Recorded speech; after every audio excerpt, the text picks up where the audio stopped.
E muita atenção para esse assunto aqui, os profissionais que estão filiados aos conselhos que representam as suas categorias.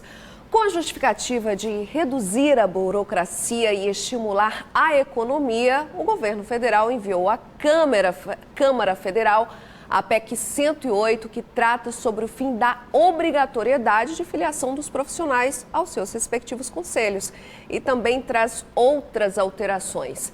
Aqui no Maranhão já se estabeleceu uma união de forças contrárias a essa PEC e foi formado um conselhão constituído aí por diversos conselhos de classe. Nós vamos falar agora mais sobre esse assunto e eu recebo aqui no nosso estúdio o presidente do Conselhão aqui do estado, que também é presidente da OAB do Maranhão, Tiago Dias. Presidente, boa noite, bem-vindo aqui ao Jornal da Guará. Boa noite, Bianca, boa noite, telespectadores da Guará. Sempre um prazer estar aqui para conversar sobre os temas relevantes para a nossa sociedade e, no caso, as profissões regulamentadas. Bom, presidente, ontem houve uma solenidade oficial para a instalação desse conselhão. Quantas entidades de classe estão aderidas a esse conselhão e quais são os principais pontos negativos que vocês enxergam com essa PEC 108? Olha, Bianca, o Conselhão é uma instituição sem fim lucrativo que busca arregimentar, organizar os profissionais, as entidades representativas das profissões regulamentadas do nosso país. Existem alguns outros estados da federação, salvo engano 6 estados, existe a nível federal, com os presidentes dos conselhos federais, e nós entendemos que era hora de também ter o Conselhão aqui no Maranhão para regimentar, para aproximar, para unir os conselhos de classe. Iniciamos nossa trajetória com 13 conselhos regulamentados, devidamente registrados no Conselhão, o pontapé inicial, mas já temos requerimento de mais 5 conselhos para ingressarem no Conselhão. A nossa ideia é de ter reuniões mensais para tratar de diversos temas. Temas relevantes aos conselhos profissionais, às entidades regulamentadas, mas também temas pertinentes e relevantes à sociedade civil. Onde a PEC 108 é onde desagrada os conselhos? Olha, a PEC 108 não leva em conta uma série de fatores de grande relevância. Primeiro, ela muda a natureza jurídica, é um dos pontos que a gente fomentou, urgenciou a instalação do Conselhão. Ela não leva em conta a importância histórica dos conselhos e a importância dos conselhos do ponto de vista de regulamentação das atividades profissionais e de fiscalização do mercado e das atividades profissionais. Vou dar um exemplo para você. A PEC 108 desobriga a inscrição dos profissionais nos conselhos de classe. E você veja que o conselho de classe, ele tem uma função muito mais ampla do que a função meramente corporativa. O conselho de classe, telespectador, ele é que fiscaliza a atividade profissional de cada profissão.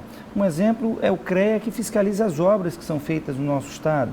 É o Conselho de Química, que fiscaliza os produtos que são colocados no mercado. É a Ordem dos Advogados do Brasil, que fiscaliza a ética das atividades dos profissionais da advocacia, que são indispensáveis à administração da justiça e, sendo assim, são um braço do Estado Democrático de Direito. E você vê que a importância dos conselhos profissionais vai muito além da questão da simples inscrição, da simples regulamentação mínima ou pagamento de anuidade. Há uma série de ações, há uma série de atribuições que são pertinentes aos conselhos de classe, que servem de baliza e de defesa à sociedade civil e que precisam ser preservadas. E a PEC não leva nada disso em conta, na medida em que retira a obrigatoriedade de inscrição dos conselhos. Ora, se você desobriga um advogado a se inscrever no OAB, como eu vou fiscalizar a ética desse advogado? Eu vou punir ele como se ele não está registrado na ordem? Vou falar nisso, como é que seria isso? O exame da ordem seria afetado? A longo prazo, com absoluta certeza. Assim como todas as profissões sobre várias óticas. Você perde o controle profissional. Você perde, por exemplo, a fiscalização da ética profissional. Como é que um conselho vai punir um profissional que não está registrado nesse conselho?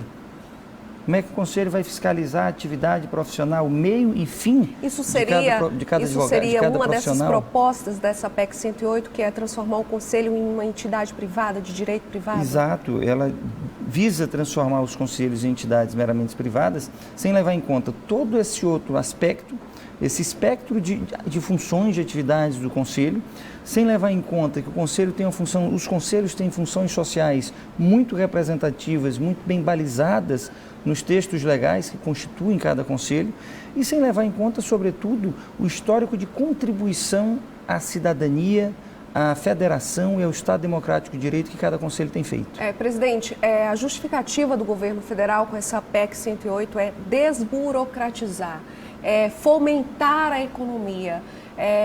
Onde é que isso iria acontecer caso essa PEC siga um caminho?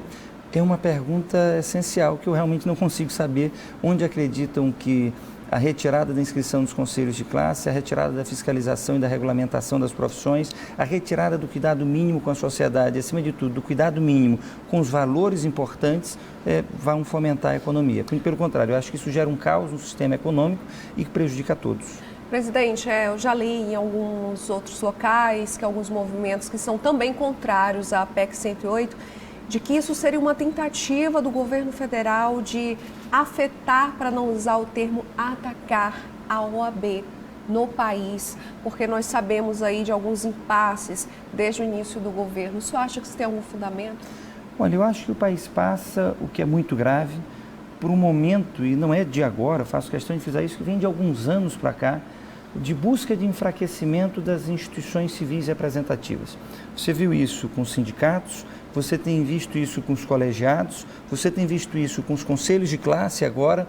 Há um pensamento de uns poucos de que a sociedade civil não deve ter representatividade, o que é muito ruim. Numa democracia, a gente só tem plenitude de debates e ela só é representativa da maneira mais singular dentro de cada associação, dentro de cada conselho, dentro de cada grupo, que efetivamente saibam e consigam expressar suas vontades e seus pensamentos. E nós não teremos uma democracia forte com instituições fracas. As instituições são elementares para uma democracia forte, até porque as pessoas elas passam e que ficam suas instituições. E preocupa muito a nós do Conselho a tentativa de ataque às instituições democráticas. E os conselhos de classe, as instituições representativas das profissões regulamentadas, elas são instituições importantíssimas ao nosso país e precisam ser preservadas. Precisamos ter em mente a importância, inclusive histórica, de cada instituição dessa e, por isso, acho que há sim uma tentativa de ataque aos conselhos, que já vem de algum tempo para cá, como disse, ataque às instituições representativas da sociedade civil, mas tenho certeza que a sociedade saberá responder muito bem, mostrando que não aceita interferência em sua liberdade de atuação e que não aceita interferência, acima de tudo, na liberdade de bem gerir a democracia através de suas entidades representativas. Bom, a PEC aí segue na Comissão de Constituição e Justiça, lá da Câmara Federal.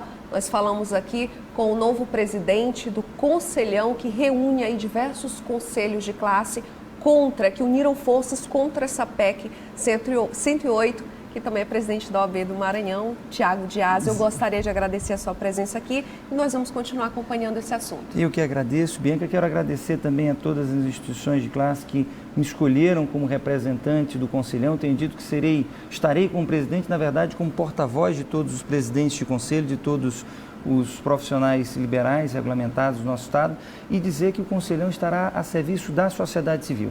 Criaremos câmaras de saúde, câmara de educação, Câmara de Atividades Sociais, para estar próximo da sociedade nas causas que são relevantes. Ok, muito obrigada. Boa noite. Boa noite.